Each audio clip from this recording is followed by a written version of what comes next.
Jack Ray introducing another Guild Slide program, and you should have the title slide on your screen, which tells you that we're going to see a program called the Thame Valley Line. Our host for this evening is Stan Dickson, and very much concerned with this railway has been his son Peter, who unfortunately couldn't stay for the program as he had business to attend to. So Stan, I'm going to ask you to show us around. If you'll go on to slide number 2, this is our host Stan with Peter. Now let's go into this garden railway. We're making the program on the 4th of July 1996, a very fine summer's day. What are we looking at in slide number 4, Stan? Well, here we're looking at the storage sidings on the sort of off-stage part of the railway. The 2 inner rails are actually through tracks, and the 2 outer tracks are dead-end sidings.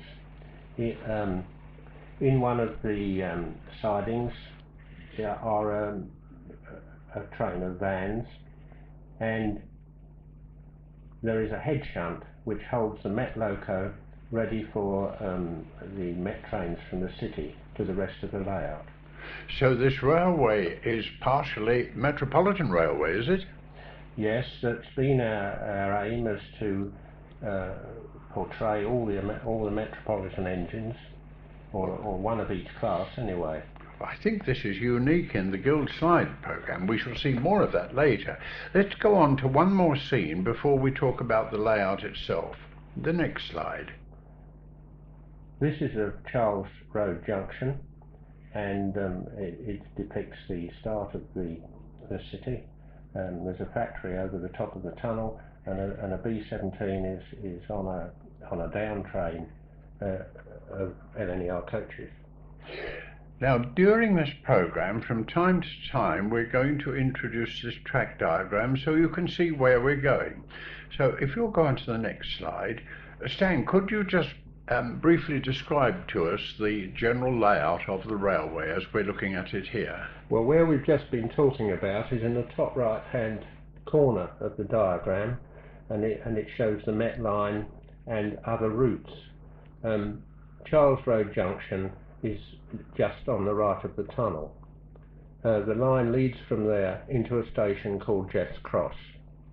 This is a outer city suburban type station with a reasonable locomotive depot and exchange sidings for goods traffic.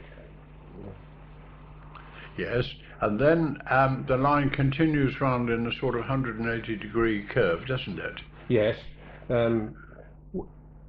This leads to a country station, Mary Bridge. The Metropolitan line trains terminate electrically at this station, and we change from steam to electric traction here on trains travelling from Stoke St James, which is a small country town in the middle of the diagram. I see. Very much as they used to at Rickmansworth. Yes. Yeah. Yes.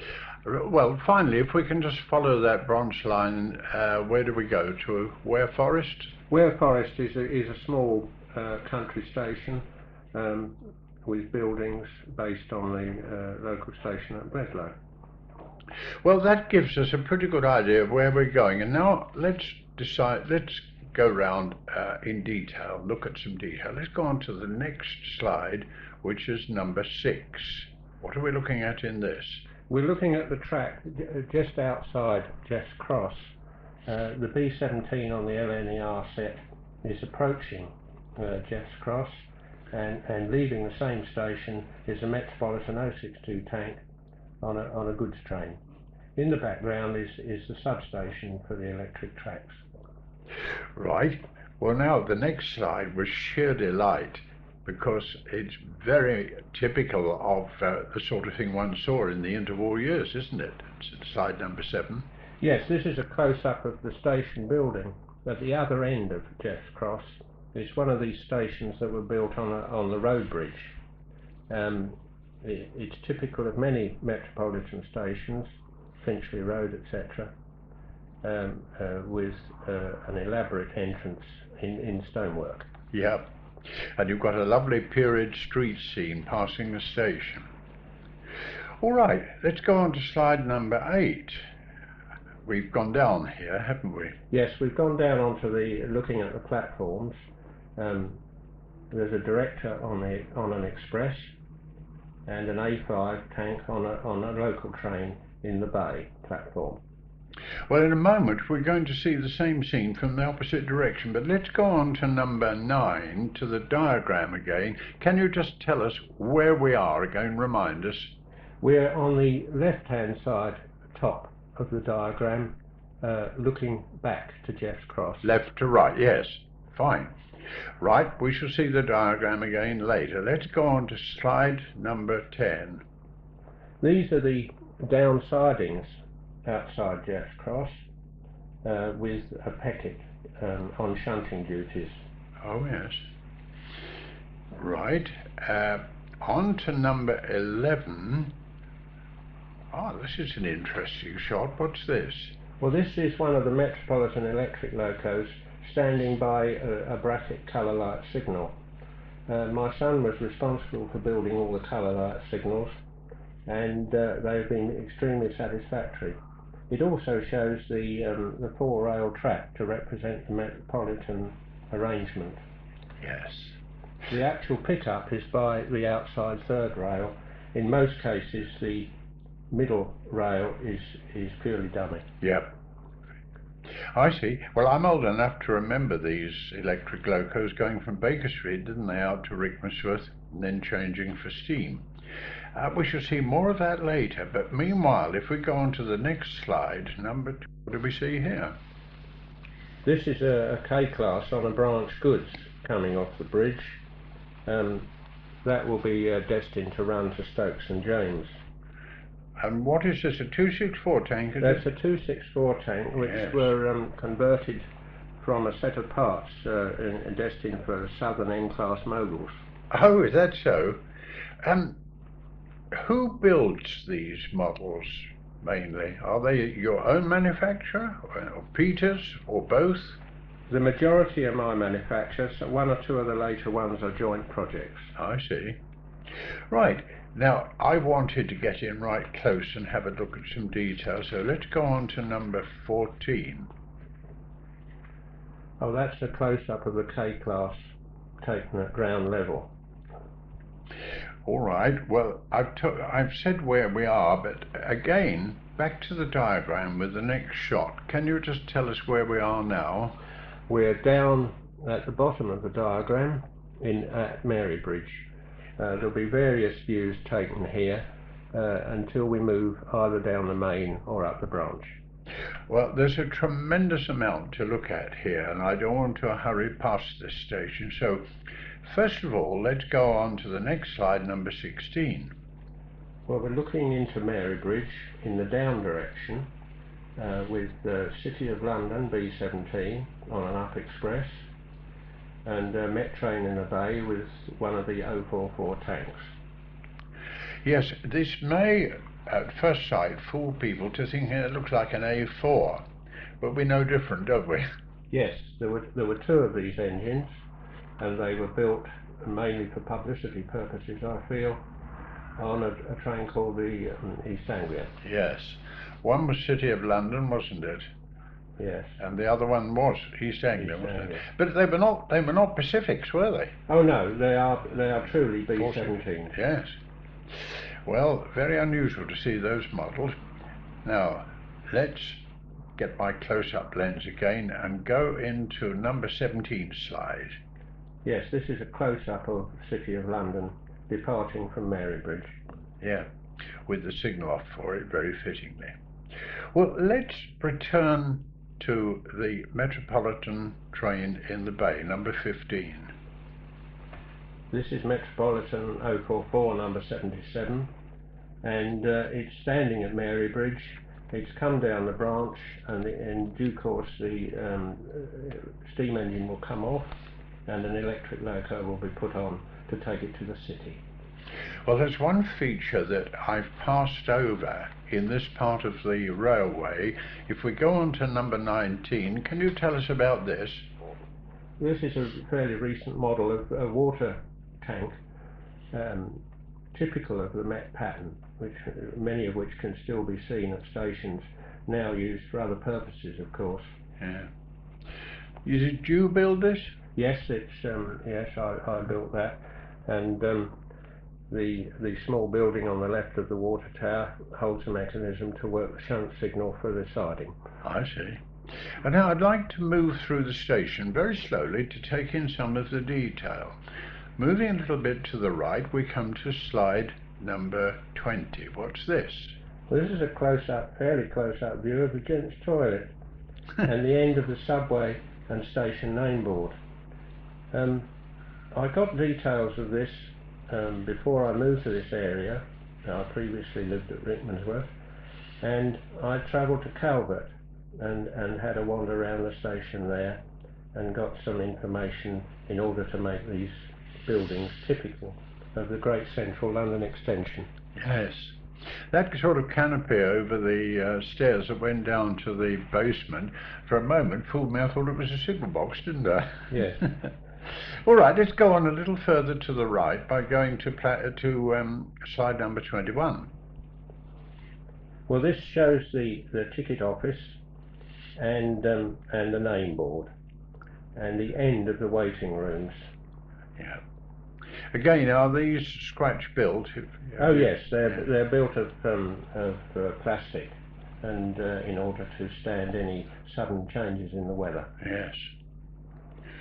All right, well, let's move on again, a little more to the right, onto slide number 22. This is the waiting room building with the ladies' room and general waiting room. Again, a typical building for a Great Central extension. They would of course been in varying sizes depending on the importance of the station.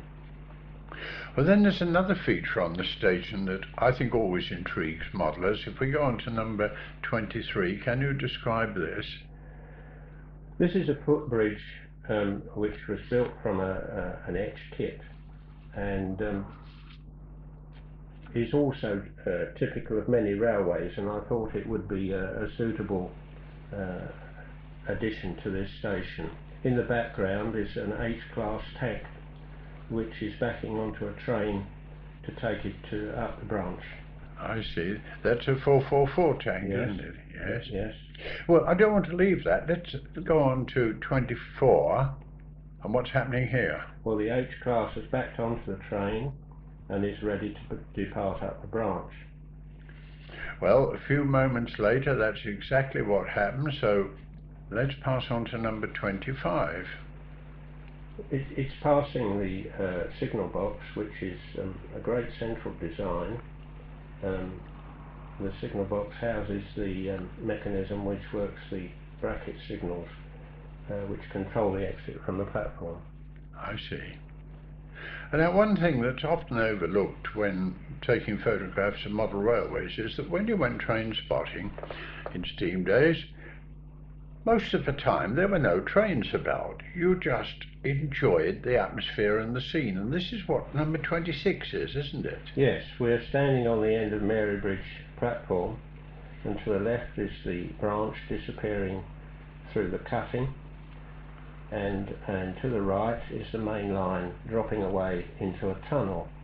Between the two are the sidings for the steam engines which take the Met trains up the branch, and the siding to the right of the stage is a refuge for the electric loco during the engine changing process, and there is a Great Western type water tank.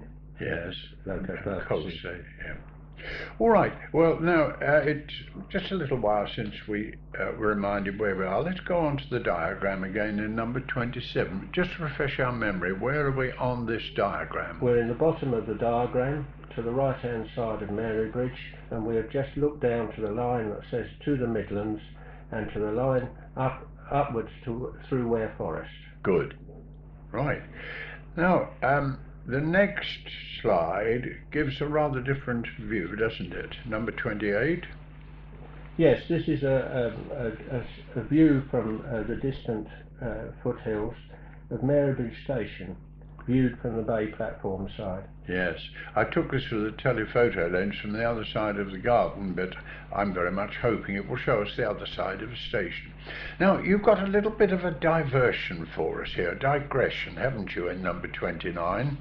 Yes, this is a photograph from the war period on the line, and it shows one of the USA S-160 280s that ran through this area, this particular one being shedded at Woodford Horse. It's pulling a northeastern wreck tank wagon with a Sherman tank, and behind it another wagon with a large piece of girder on it. Well, I doubt if you'll see that in this picture, because I've got right down at line level hoping to get a close-up of the engine, and in a moment we'll try and have a look at the train that's hauling. But who built this loco? I built a large portion of it, and my son also had something to do with this. At that time he was an apprentice engineer. I see. And he sort of jogged Dad to finish it, did he? Yes, that's right, yes. Well, let's stay with that for a moment, and you described the train. Let's go on to slide 30. This shows the detail of the train with the wreck tank and yes, a suitable tank mounted on it. I don't think I should get the whole train in, but you'll see most of it. Well, now, as it were, another digression. We've seen Great Western, we've seen Metropolitan and so on. Let's go on to 31. What's happening here? This is a through train that comes from the Midlands. It's an LMS train, and this particular one is being hauled by British Legion. Mm-hmm. This is on an up train, and that will go to Jeff's Cross, and there it will change onto being a southern engine to take it for its journey to the south. Ah, well, I hope later we might see that happening, but that train is just coming from the tunnel we saw on the main line, isn't it? Yes. All right, well, let's have another look at that in slide number 32. This is of the train with British Legion entering Mary Bridge in the up direction, taken from a rear view. Well, now, let's change the scene again a bit, although staying at this station. For me, it's very nostalgic to remember Rickmansmith when the electric locos handed over to the steam locos. And in slide 33, you really show this happening, don't you? Yes, we have an electric loco and an H-class at the sidings at Mary Bridge. The electric loco has come off a train and is standing in the refuge siding, and the steam engine, which has been at the coal stage, will back on the train to take it to Stoke St James. Good. Well, now I think you're going to take us down the branch by going to number 34. Yes. 34 is Ware Forest Station. This is a small village, really, and it's a small station with a bay platform which has minimal sort of local traffic. Yeah. Well, again, can you remind us exactly where the station is by going on to number 35?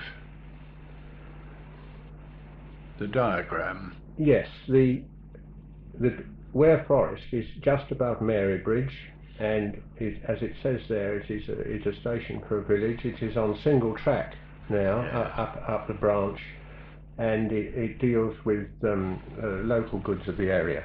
Yeah. Well, when we looked at it just now, there were no trains in, but something has happened in number 36, hasn't it? A parcels train has arrived at the bay, and it consists of a Metropolitan melt van, a horse box, and a four-wheel passenger brake. And what's hauling that? That's a Metropolitan A-class tank, one of the original 440s with outside cylinders that were used on the Circle line, and were gradually relegated to other duties, including the well-known Brill branch. Yes, yes indeed. I can just remember those on the Circle, which gives away my age. Let's go to number 37. We're still at the same station, aren't we? Ware Forest. Yes, this is Ware Forest with the Great Western train, which runs from Stoke St James down to Mary Bridge. It is the local service, they are the only trains normally that stop at this station. I see. Hence the rather fixed look of all the passengers on it. And a prairie at the front. Right, well now I wanted to have a different view of that train in the bay. Let's go on to number 38. This is looking back to the train. You can see the rear end of the branch train. Oh yes. And the train in the bay, which will be there for some time, loading and unloading. Right. Well, now we're going to move to a different part of the railway.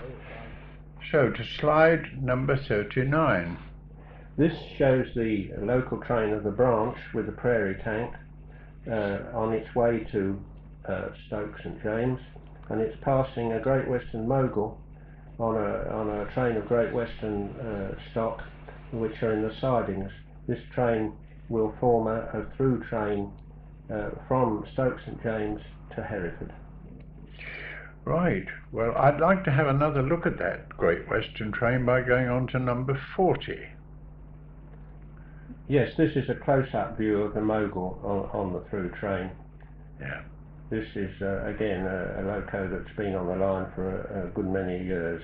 It's been fairly recently rebuilt. Well, as a contrast to that, the next thing you brought on for me was really very eye-catching. Number 41. Tell us about this, will you, Stan? Well, this is a Met 064 tank, which the Metropolitan Railway introduced for passenger traffic, but for various reasons they were superseded by the H-Class 444s. And these 064 were usually on goods trains. It's the last model I built, and it's been running for 2 or 3 weeks. Yes. Isn't it a lovely livery? Lovely warm colour. Yes, it shows up well. Good. But as I say, this is almost unique in the Guild collection, this insight into metropolitan locos and trains. Let's go on again now to slide number 42. Now, I think we've gone inside the shed now, haven't we? Yes, we've gone inside the shed, which houses Jeff's Cross and Stoke St James. We're looking here at Jeff's Cross loco shed, and behind it a director is on a down train. Yes. The loco shed is based on the one at Aylesbury. I'd better make it clear, because these photos will show quite clearly that we're inside a shed, but on the right hand side of the shed is Stoke St James, and on the left hand side is Jeff's Cross, isn't it? That's right, yeah. Good. Right, well now let's go on to number 43. This shows the B17 at Jeff's Cross on an up train. This is, of course, City of London. Yes, the streamlined one. And I'm hoping it will show the track work in the throat of the station, but in case it doesn't, let's go on to number 44. This is a view of the station throat to show the track, which is all nearly on the 4-rail system. And as a matter of interest, the fourth and third rails in this case are Pico rail upside down, and all the chairs holding it to the track are homemade, and we made over 1,000 of them. Were they? Yeah. Oh, I didn't realise that. You don't use Pico points, though, do you? No, the points are homemade with Pico rail and on small plates and on wooden sleepers. Yes. What voltage do you run on for traction? The voltage available is 20, but the controllers are a transistor controller of a very simple design, so the voltages vary to suit whatever mechanisms there are. Oh. And there are many different types of mechanism in use, including 24 volt. Yes, very handy to have that voltage then. Now there was one feature that was very difficult to see in a general shot, number 45. This is the coal stage at Jeff's Cross, and is based on a Great Western design at Slough. It's one of the smaller coal stages which were used for engines with the lower Great Western tenders. Mm-hmm. Well, now let's go up into another corner of that shed with number 46. We've got another loco shed here, haven't we? This, yes, we've moved across now to Stoke St James. This loco shed was based on the one at Coombe Junction near Loo, and seemed a very suitable arrangement for a small country terminus. The basic layout of which was based on Barnstable Victoria Road. Oh, was it? Oh, yes. And there's another building there, rather interesting. Oh yes, this is Spillers. This is the dog food factory, which provides quite a lot of traffic for the branch. Of course, pet food is important even in those days. There was another feature that I couldn't get very easily without going in closely, number 47. This is the turntable at Stoke. It's hand operated by gears underneath the baseboard. They're based on a Great Western small size turntable. It will turn 440s and a mogul. Right, going on to 48. This is the station building at Stoke St James. This was based on the station building at Helston, but much reduced in length. Although it's a West Country building, there is much local stone in this area, and I thought it would appropriate to keep it to this layout. This is Helston in Cornwall, of course, the scene of the famous Flora Ranch, isn't it? Yeah. And number 49, another feature here. Well, the goods shed at Stoke is similarly depicts a random stone building, similar to the station. Well, now, quite a bit earlier, Stan, you spoke about the LMS set coming around to Jeff's Cross and then being worked forward by another engine. Can we see that happening in number 50? This goes back to Jeff's Cross, and we're looking at the LMS train, which has had the British Legion locomotive taken off, and Bideford, a West Country Pacific, has backed on and will take the train down to the south. Well, that's fine. Now, we've come nearly to the end of this program, very regretfully, but I asked if there was something we could use as a final piece, and what better than what we see in number 51? What is that? This is the latest locomotive to be built for the line, which is the Metropolitan 064 tank. As I said, I think previously, this has only been finished 2 or 3 weeks. Yes, well, it looks very well, and particularly with the sun on it. And once again, the sun shone on our efforts. Well, Stan, this brings us to the end of what's been a fascinating program, one I've looked forward to for some years, as a matter of fact. And if you'll pass on to the next slide, this is our host for this evening. And I'd like to thank you for myself and on behalf of viewers for the trouble you've gone to in making this program possible, and to your wife for your hospitality. Thank you very much, Jack. It's been a pleasure, and I was glad that you could arrange the appropriate weather. Yes. Bye-bye, everybody.